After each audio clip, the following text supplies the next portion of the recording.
Meet Bridget and Jen, your go-to gals for laughs, wisdom, and real talk on the podcast Don't Get Me Started. From relationships to finding joy, they'll keep you inspired and entertained through life's adventures after 50. So hit that subscribe button and join Bridget and Jen for Don't Get Me Started, because life's too short for boring conversations. Okay, we're good. Okay, we're good. We're good. All right, so welcome to the next episode of Welcome to the next episode of Don't Get Me Started with your bestie Bridget and Jen. It's been a while. It's been We have episodes every week, but we kind of record these in little batches. Yeah. That's the secret. We just let the secret out. Anyway, so let's catch up before we get it, because we have a really good episode today. Yeah, we do. Karen Reed. We're going to talk about all about Karen Reed. Yeah. Yeah. Okay. So first, So when did you get in town? Father's Day. Nice. Yeah. So 4 weeks. Good. Yeah. So what's been going on? Everything good? Yeah. So, I don't want to turn this into Bridget's podcast, and overlap with, what I just TikToked on my way here this morning. But I think will come out now, and then the podcast. Yeah. That's true. That's true. And there could be some pour over, right, between TikTok and our show. But honestly, a couple of things. One is I have not been right. Yeah, I've been off, and that really bothers me because I'm really in tune with how I feel, and I always want to be happy. I know that sounds so cliche, but I am a very happy person, and I always want to stay happy. So when I'm not, it really bothers me. And I'll make this brief. I really don't want to make it about, but it's really just I think everything kind of got fixed yesterday. Oh, good. I know. So that's why you're looking so beautiful today. Thank you.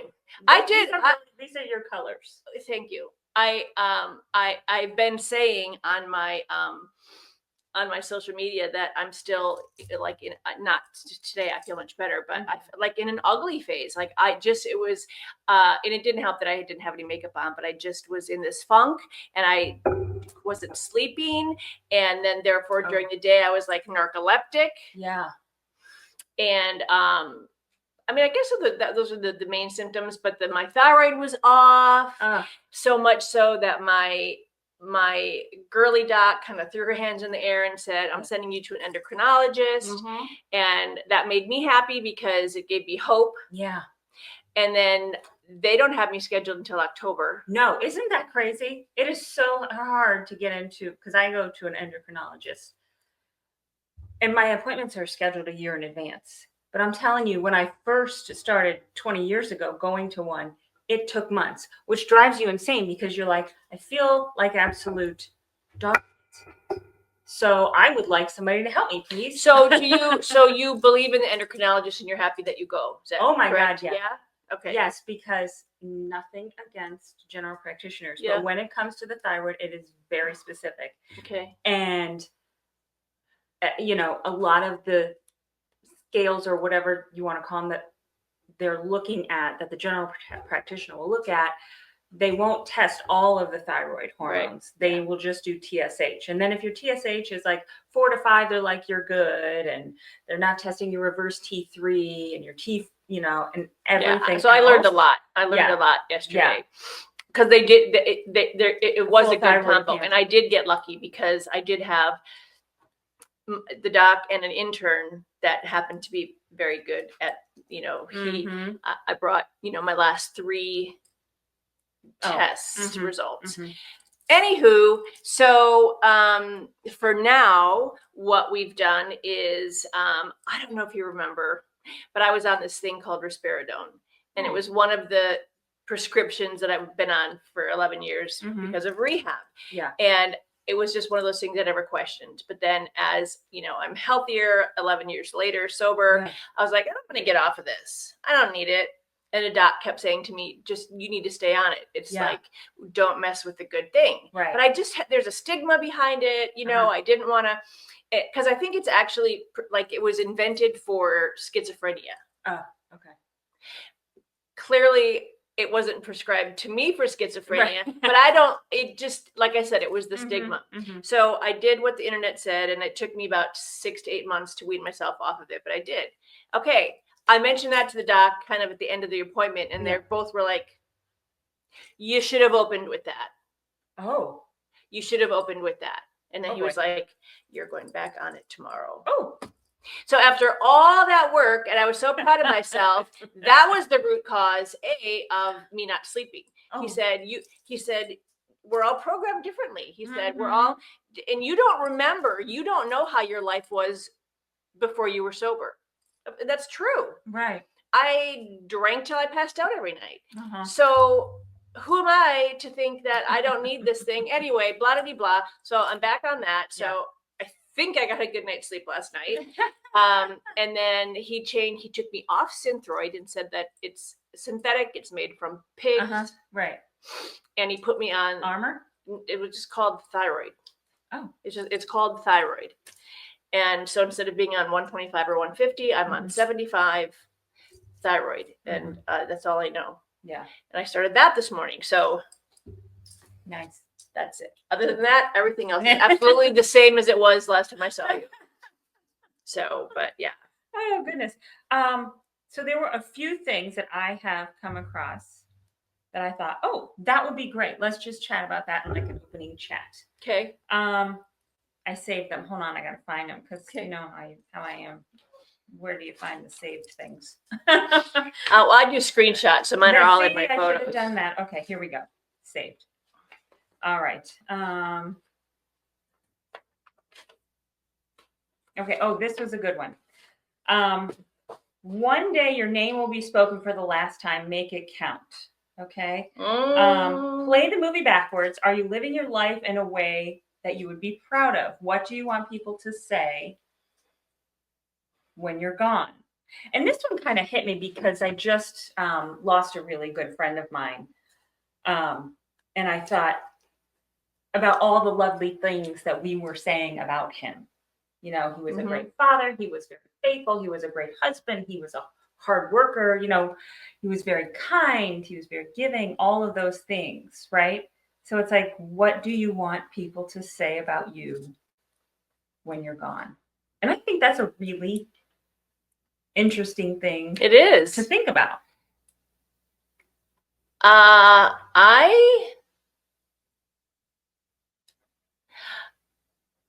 guess I would want them to talk about me the way I lived my life, which is, I mean, so there's nothing that I'm ashamed of. There's nothing that, you know, I mean, we try to live honestly, real.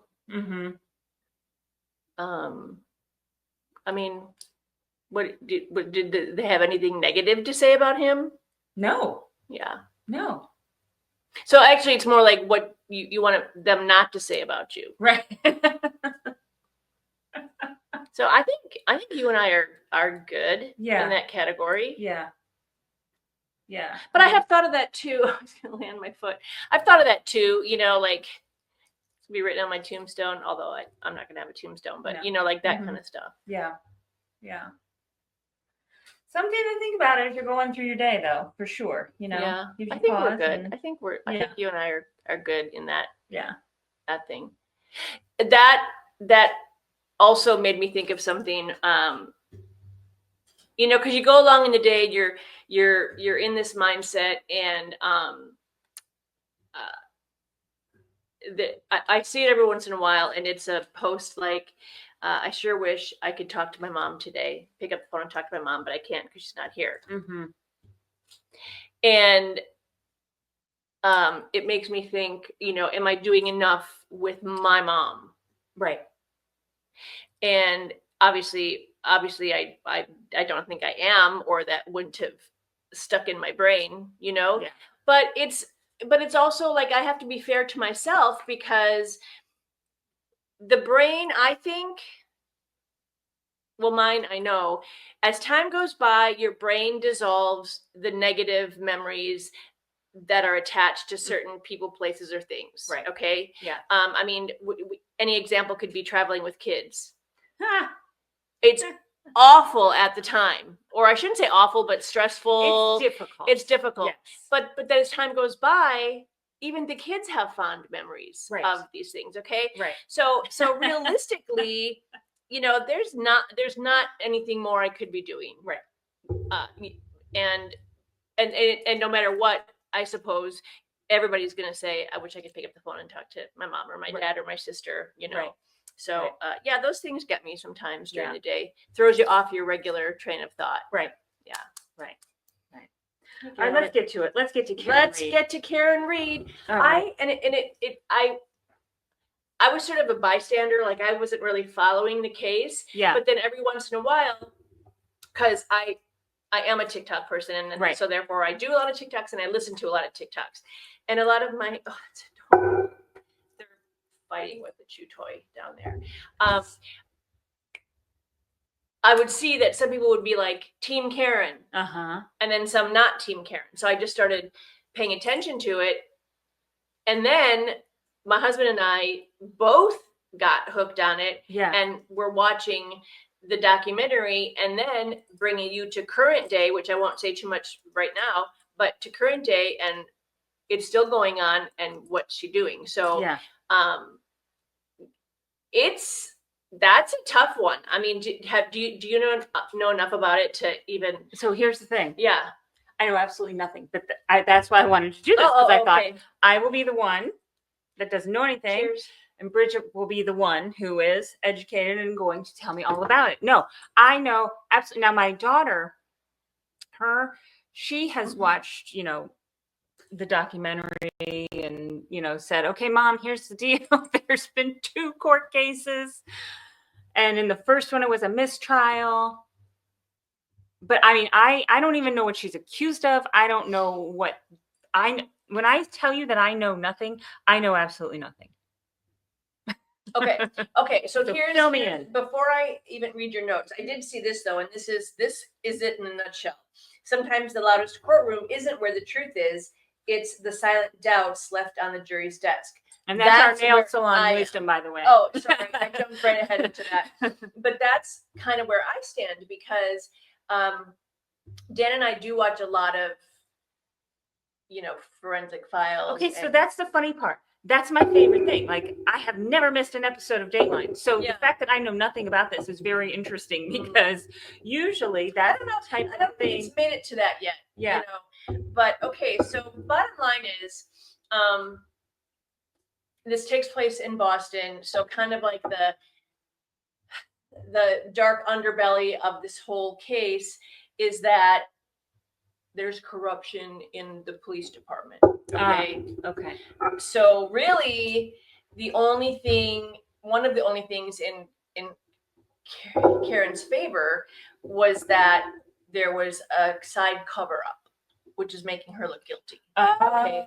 Okay. So what happened was this group of friends, including Karen and her boyfriend, they weren't married, but boyfriend, who was raising his niece and nephew from, I believe, his brother that passed away. I don't get me on the details because I don't know, but he's a single dad. Yeah. Okay. Okay. And he's dating Karen. And so they're part of this group that goes out for cocktails, one local bar and then another local bar. Mm-hmm. Clearly nobody's counting drinks, and they're all having a good time, and they're all drinking a lot because nobody ever thinks this is going to end up on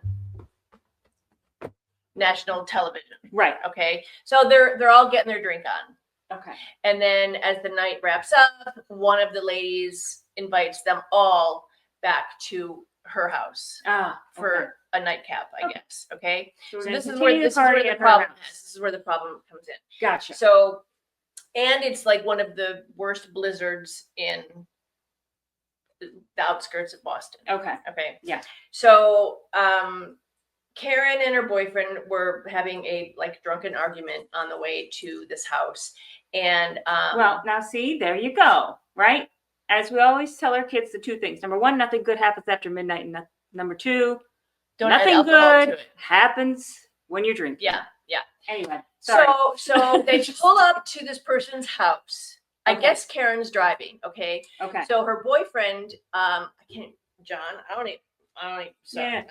So Yeah. he gets out of the passenger door, just in a regular whatever he wore to the bar, short sleeve shirt, blah blah blah, pants, and he still even has his cocktail in his hand, the glass highball. Okay, Oh. he still has a cocktail in his hand. Mm-hmm. So she drops him off. Mm-hmm. And then she has to, I guess, back out of her spot. So she goes, back about 50 yards. That's probably not right. And then, puts the car in drive and goes. She decides not to stay at the party. Okay. Because she just either wasn't feeling well or whatever, or she was mad at him. And then, so he goes into the party and she goes back to the place where he and she were living. Okay. Okay. So the first trial I saw, she said she saw him walk up to the door, so she assumed he went in, and so she left. Okay. Then as time went on, no, she didn't actually see him go to the door. So she goes home, and then I guess 57 phone calls and texts, and you heard them all, which was not between the two of them. He never answered. Oh. But she was like calling him names. Where are you? You. Yeah. Calling him everything, nice. Accusing him of being with another woman. How come you're not answering the things? And so like manic. She was manic doing this. And then it's like 4 a.m. So she calls one of the ladies that was at this party with everybody and says, John hasn't come home. I'm freaking out. Can you know? So you have to realize she probably still has a buzz on, or the hangover's coming in, and as well as with the other people. So she and a friend go like looking. They go back to the house and retrace their trail, and they find him laying in a pile covered in snow, and he, I think, was dead, or to the hospital to revive him, but there. So he's laying there. He died. He was dead. Scratches on his arm that apparently came from a dog, not from they weren't from her, which was questioned. His cocktail glass was shattered. There was blood on him. There were pieces of the red taillight from her car, but were not found until the second time the cops came. Forensics came to the scene, which makes makes Karen's side say that they were planted. Was the light on the car broken? Yeah, but there's also another scene from her ring cam at home where you see her back into like the garbage can or something. So it's not. And you also see the car with the camera after the police took it back to their place to do the fingerprinting and stuff. But that side of the car is hidden. So, and then you see the cop in question, like the dirty cop, on that side of the car. So it's like, was he breaking the tail right there and then bringing the glass to the scene? Because what they're trying to say is that he did go into the house. There was a huge fight between John and this dirty cop, and they thought, I know, we'll put him out in the snowbank and make it look like Karen hit him. Although, now here's where the questions come in for me. Yeah. So first of all, when I was on Karen's side, it was because of the dirty cop. I was starting to believe that story. Yeah. And the dog marks. Right. They had gotten rid of the German Shepherd before they could be investigated. So between that night and the next week or two, they got rid of the German Shepherd. The dirty cop had taken his phone apart and thrown it in a dumpster on a military base. So they saw him do that. So there's like little things that you saw, and then that the glass wasn't found. The red pieces of taillight were not found the night of when they found his body. Yeah. And all the forensics car experts say that his body laying in the snow does not match what you would look like if you were hit by a car. Right. Like they did many different speeds And, backing I mean, up. were there like car tracks by his body that looked like? Not anything. I think that I never heard that, so I don't think anything was visible. I mean, wouldn't that be the first thing you look for? Like Yeah, car tracks that yeah. lead to his Yeah, body? yeah. So I don't know. it's and it didn't help because when she got there, she was like, "Did I hit him?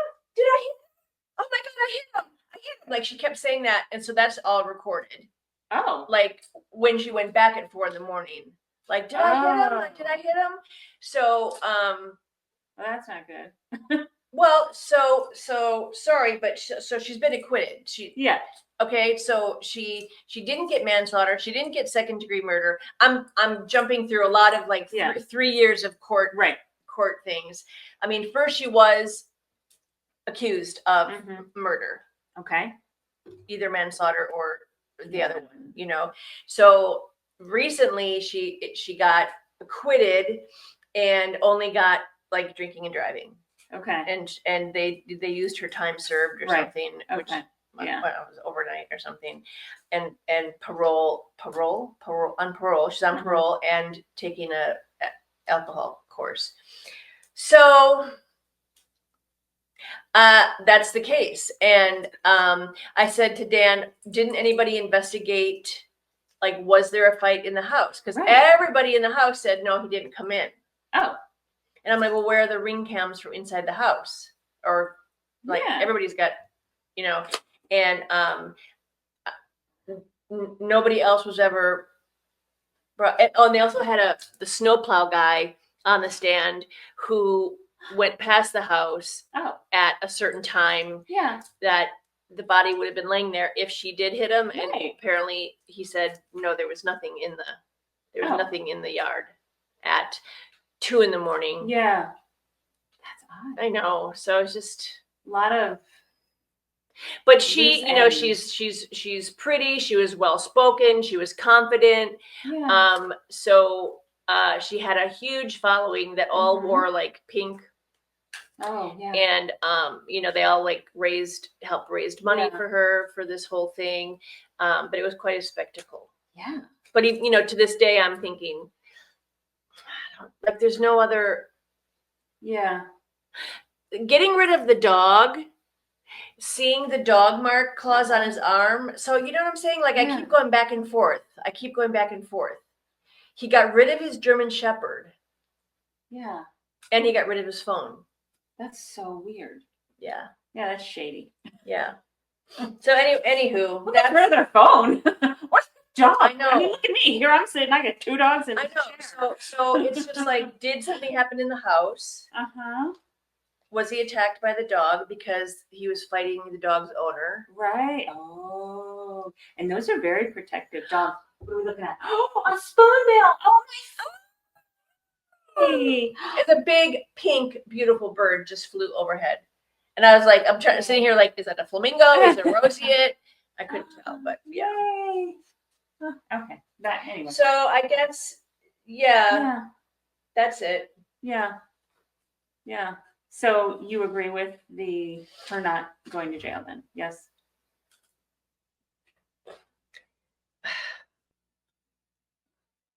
I guess just the nosy part of me wants to know what happened in that house that night. So that she never went in the house, correct? She did not. Okay. So Dan thinks that something will come out. How many people were in the house? 6 or 8. Come on. So Dan thinks something is going to come out. Somebody's going to crack. That's what he thinks somebody's going to crack. Yeah. Yeah, with the dog and I think somebody had gotten an anonymous. One of the cops had gotten an anonymous note that I think that they ignored at the time, but I think that would have brought them right to the So somebody's not happy with the whole group. So I do think something else. But I mean, what do I think should have happened? I mean, I don't know, because if she did hit him, that's manslaughter because you're drunk and driving. Yeah. But so it was basically, I think, because she was so honest, she was basically like, I don't know what happened. Yeah. So I think honestly, she was willing to kind of take whatever way it went. Yeah. Yeah. Wow. But wouldn't you would have heard a thud? That's just it. I feel like, yeah. Yeah, she would have known. But why would the people in the house get so intricate that they would put broken glass? Like, did they see her back up? I mean, did they know she backed up? Right. Why would they assume that would be how she would have killed him if she did kill him, would back into him? So I don't know. It's just weird. Yeah. Like, so basically she kind of had to have her defense team do all the digging for her because she didn't know. Right. Again, and she did threaten suicide in the very beginning, which I think you only kind of, that's like, to me, that's kind of like guilt driven. I don't know. Yeah, but let's put that one to rest. That's crazy. That'll come up in the news at some point, right? Yeah. Well, all I have to say is I hope Keith Morrison is the one who does the episode on Dateline with all of it, because he's my favorite. So yeah. All right. So what was our nail salon wisdom again? Sometimes the loudest courtroom isn't where the truth is. It's the silent doubts left on the jury's desk. Ooh, that's good. That is good. You didn't even know what you were doing when you wrote that. That is good, Jen. That's very good. Yeah. Right. So I personally am gonna keep digging on that one. Yeah.